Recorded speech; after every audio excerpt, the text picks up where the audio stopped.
We're grateful for who God is. That list of names given, holy and mighty and all of that, that's just the beginning of things. When Jesus was jousting with the Pharisees, Jesus made it clear to them that when you start talking about me, you're talking about something that surpasses Abraham.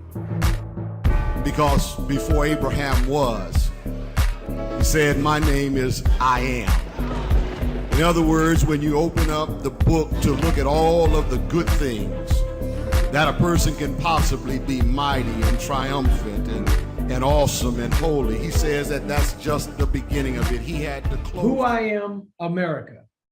I am Dr. Shon Neyland from New Orleans, Louisiana. I was born in 1964.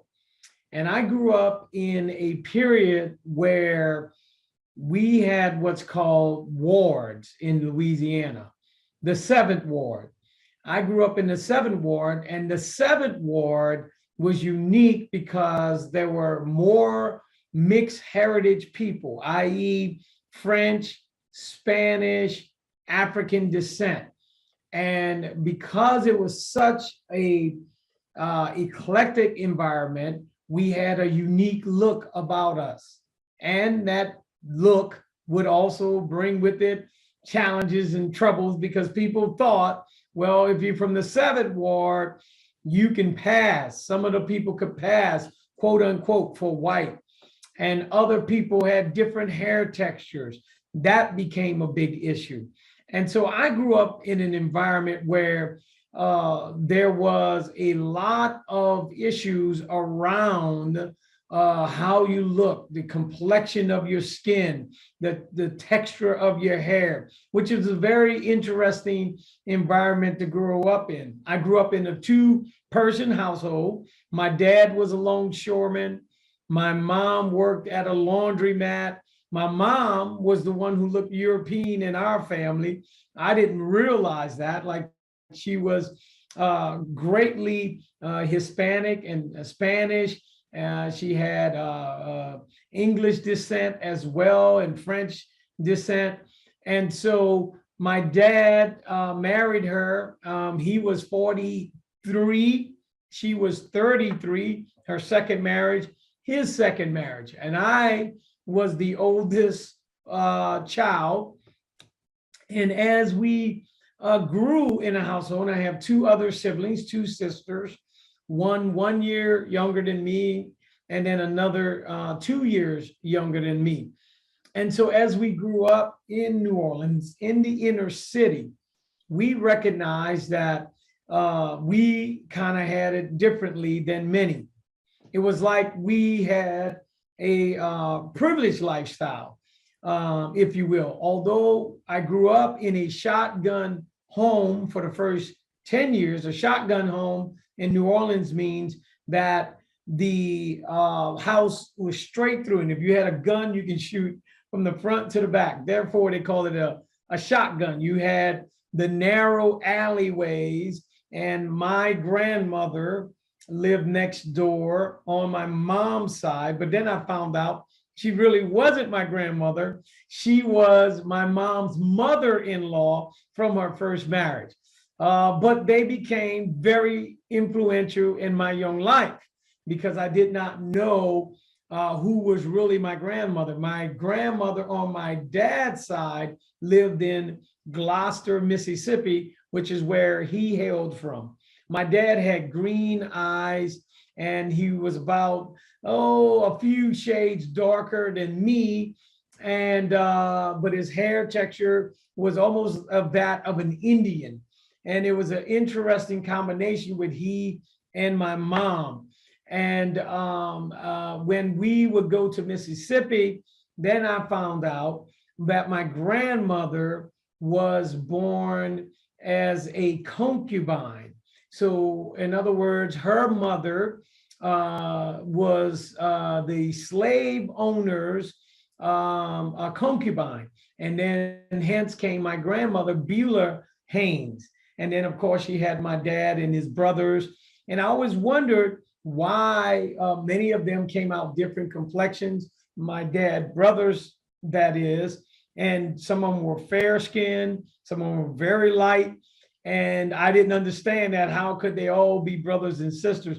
Well, it turned out that the genetics of my grandmother, Beulah, was of mixed heritage. Therefore, it was passed down to her children. And so now you get the picture of how I'm growing up in this eclectic environment where the emphasis is on, oh, you think you're better or you think you're less. And there were internal wars within the community. Not only were there internal wars with ethnicity and who you look like and the skin complexion, because that was big in those days. If you were what's called, and many people don't know this, but there was terms like mulatto, which means you were 50-50, half European, half African. Okay. Then there were terms like quadroon, which would have been like my mom, 75% European, 25% African. And then there was octoroon. And octoroon meant you were 1/8 African and everything else, 7/8, you were European descent. And so those became lawsuits in America, the early America, about could you pass and who you would become if you get the rights of a quote unquote white person. And so all of this shaped who I was, I think, growing up, because it was a big deal. The lighter you were, you somehow had more privileges in society. And then I began to understand that as I grew up. Now, even though we were what was considered well off, because my dad earned about $50,000 a year. My mom, in those days, in the 70s, that was big money. My mom earned another up to $20,000. So you're talking a household with $70,000. I was driving my first car when I was 15. My dad said, you have to work. I had a work ethic. He was a workaholic. He passed that on to me. And so I worked growing up. I had to pay for my insurance and he paid the car note. I remember this was about $150 for the car note and about $150 for the insurance. And so he helped me buy that first car, a Ford Granada. And my friends, they thought we were well off, because here I am at 15 years old driving my own car to school. But that did not mean there were no opportunities for drugs in my neighborhood. My cousins, my family became very much inundated in drugs. In fact, they were drug sellers for the neighborhood. Alcohol was prevalent. I lived up to 10 years old, 3 doors down from a barroom. On every corner in New Orleans, I say that, or in the inner city, almost, it felt like, it wasn't every corner, but it was very close to being on many corners. There was what was called a barroom. That barroom, everything would go on: drugs, illicit sex, prostitution, shootings. So I grew up seeing shootings. I saw killings. I saw the police coming through, people running down the alleyways. I grew up in a crime ridden neighborhood. Now, New Orleans, as you know, is in the top 5 today for killings and murder. Baton Rouge. It wasn't like that in those days, but crime was high, murder was high, and murder against ourselves, people who look like us, killing ourselves. So somehow in my upbringing, I got this crazy idea that family is important, from my grandmother and my grandfather who lived next door. And they said, you're going to be different. And then I had what I call a triad, my mom and dad, who had me do the spiritual, where I would be able to get my spiritual foundation. And then I had my aunt and uncle, Marguerite and Edgar, who taught me the practical recreation side of life. So my dad never came to any of my games. My dad didn't do that, but he brought me to church. He taught me work ethic. My grandfather is the one who said, "You're not like everyone else. You're going to be different." And I never knew what that meant until I went to college, and I went to University of New Orleans, and I was on scholastic probation. I mean, I was excelling in high school. I graduated in the top 15. I was think number 13. I was in all AP honors courses. And then finally, when I went to college for engineering, I was on scholastic probation, and a recruiter had come to high school. And I remembered that, and I need to make a change in my life. And I went to the Air Force in July of 1984 after graduating high school in May of 1982. And the rest, they say, is the history. And that was the things that would shape my life for the future. And my story has become an amazing journey. Yes. And so as I entered the military, I was able to change my life. One thing when I was growing up is that when my grandfather, who I found out was actually not my physical grandfather or biological, but he was my grandfather because he's the only grandfather I knew. I neglected to mention that my mom's dad and mom were both deceased by the time I was born. In fact, my grandmother, on my maternal grandmother, died the year I was born in 1964, and my grandfather had died 2 years before that. And he was Guatemalan, some say Cuban. We don't know what he was. He was a mixed heritage once again. And my grandmother on my mom's side, we do know she was Irma Millier. So she was of French descent, and she looked basically French. So again, mixed heritage.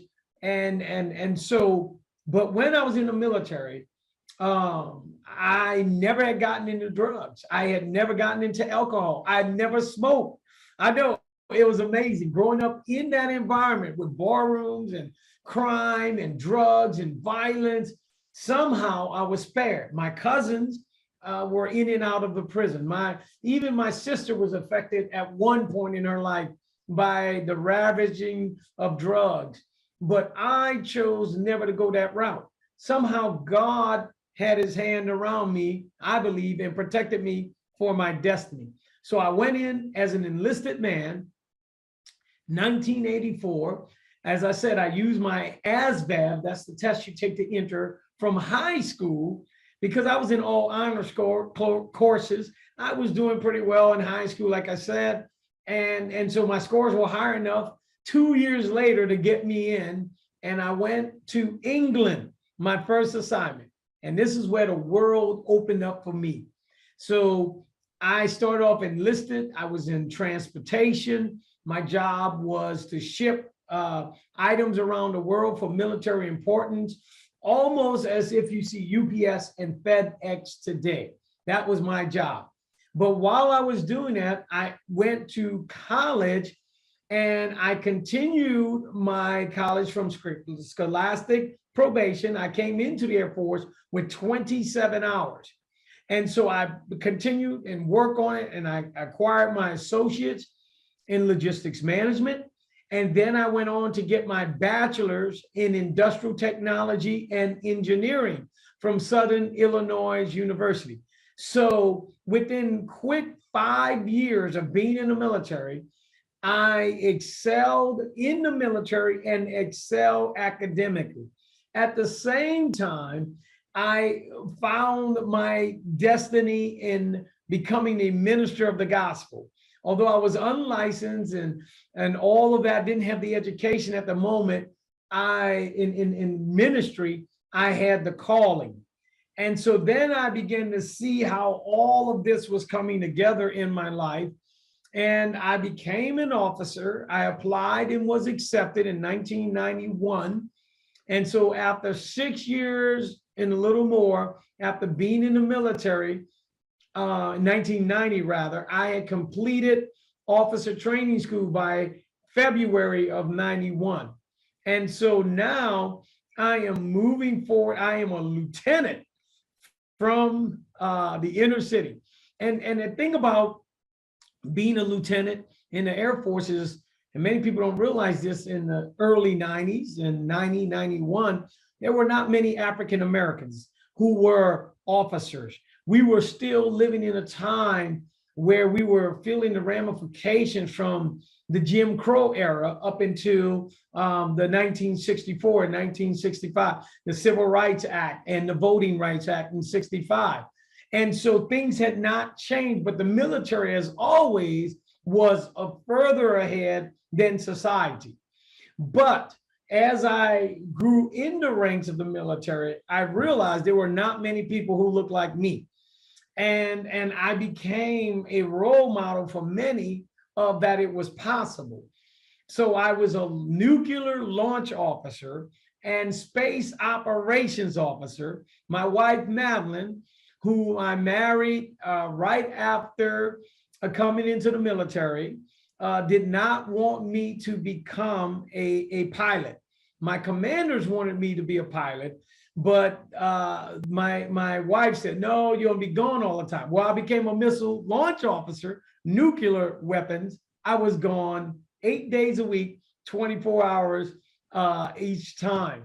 And so it was always the laughing joke. I was gone anyway. And so I went up the ranks, and my career excelled as an airman. I was up for Outstanding Airman of the Year when I first came in, the 12 Outstanding Airmen. I was the John Levitot Leadership Award winner. So all of these things, John Levitot was a hero in Vietnam. And all of these things just lined up. My career exploded and excelled.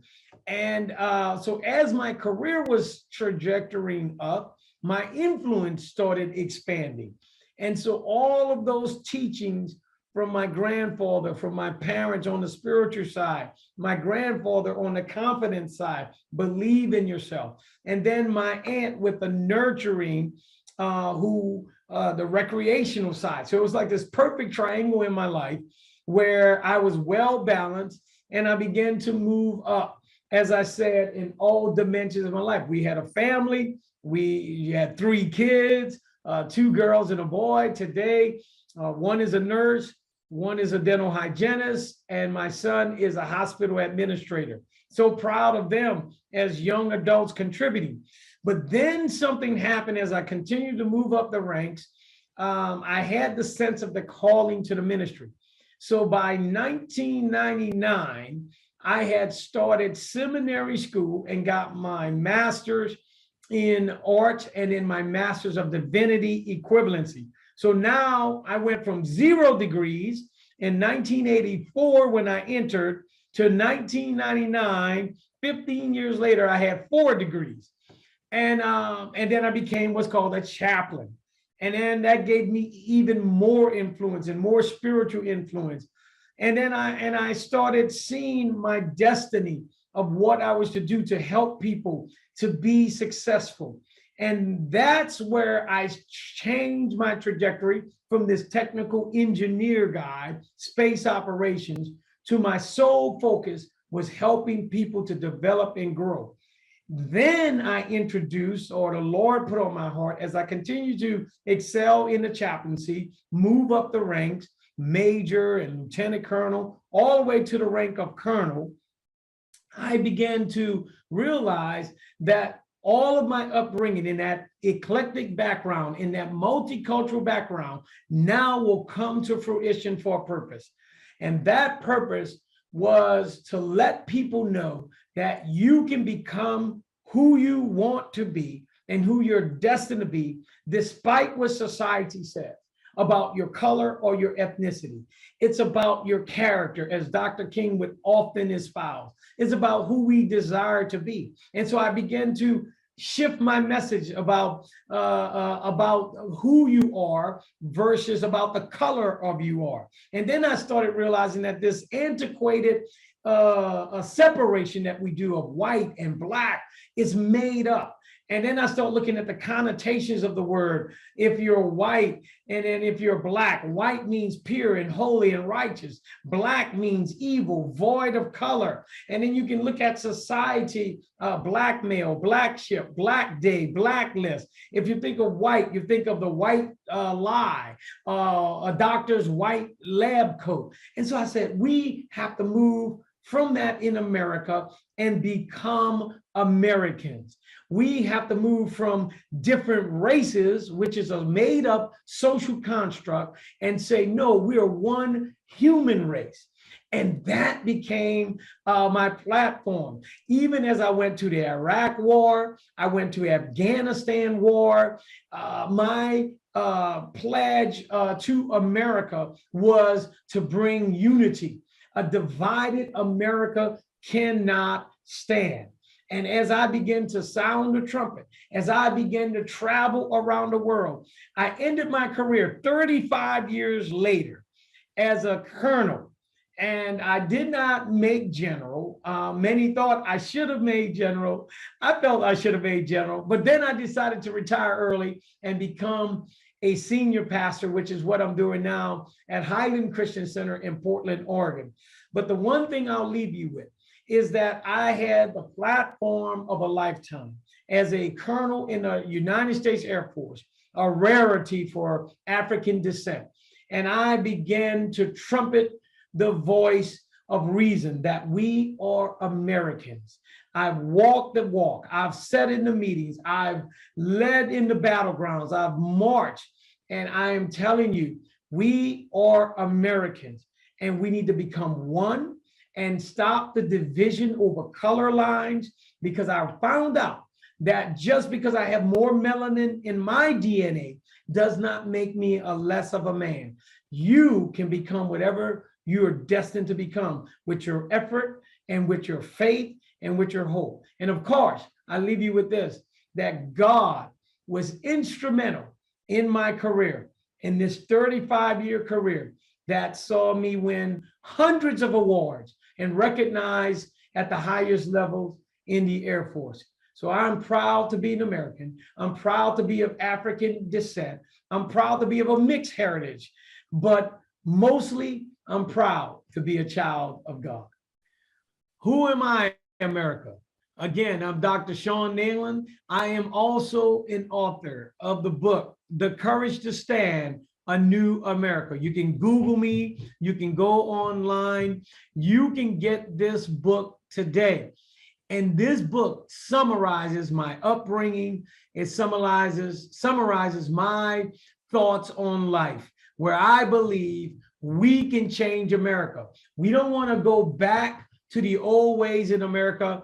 We want to make a new America, an America where all people are free, where we all have the rights and privileges in social justice, policing. The law is applicable to all of us, and we all have a right to pursue happiness, and we have a right to create and own businesses, become who we want to become. I am not surprised at the greatness that is happening in America, especially for those of African descent, because all we needed was the opportunity. And as we celebrate Black History Month or African American History Month, I want you to remember that the greatness is inside of you.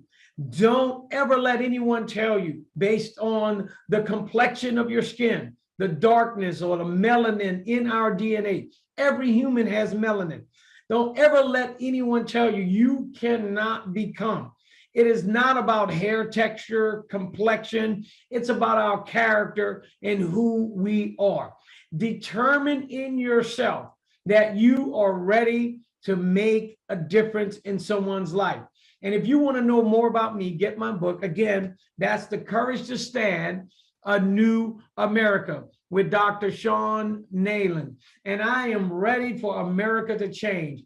The killing, the violence, if we have self-esteem, if we believe in who we are, we can stop the self-annihilation, the drug use, the criminality, the absentee from fatherhood. I address all of this in the book. I address the color designation and why I believe we no longer should identify white and black. We should be called humans. We are Americans. We are people of different ethnicities and cultures, and we can respect one another. And so I believe that you and I together can make a difference and create a new and better America. God bless you, and I'll see you next time. With all the stuff that's going on, we have to remember that Isaiah 54:17 tells us, no weapon that is formed against thee shall prosper, and every tongue that shall rise against thee in judgment thou shalt condemn. This is the heritage of the servants of the Lord, and their righteousness is of me, saith the Lord.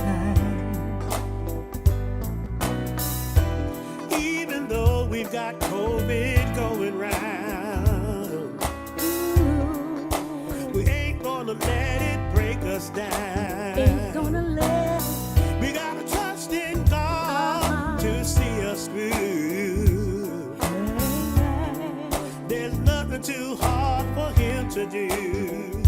No, no, no, no. Put more on you than you can bear. No, no, no, no, no, no, no. And no weapon shall prosper. No weapon. He'll put more on you than you can bear.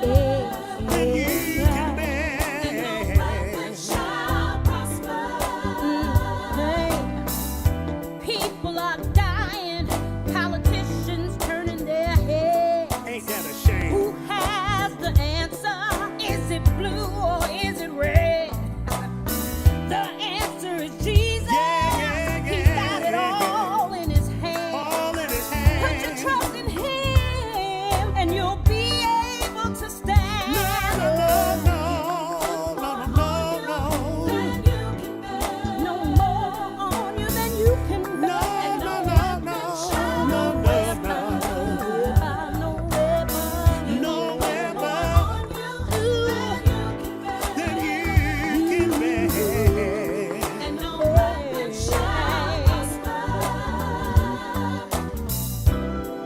It doesn't matter what you're going through. Just give it to Jesus. He knows what to do. Know that Jesus, he's covering you with his blood, with his blood.